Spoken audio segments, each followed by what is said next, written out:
سلام بچه‌ها، امروز یه دونه ایونت اومد که داخلش یه دونه FF لژندری رایگان قراره بده. داخل لابی که بیایم روی این قسمت که کلیک بکنیم ما وارد این قسمت میشیم و بعدش روی این گوسی که FF هم توی دستشه کلیک میکنیم و میایم اینجا همین چالشاشه که مثلا باید 15 تا چالش رو انجام بدیم و اینا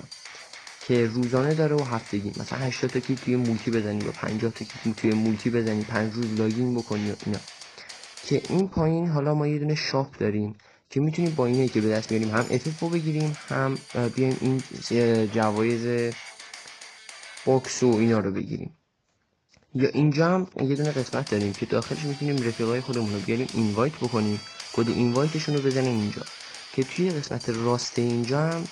همون اینوایت هاییه که بقیه به ما دادن که اینا رو قبول بکنیم راحت تر میتونیم بگیریم. اینم از آموزش، پس یه لایک و سابم بزن و اینم اتچمنتش.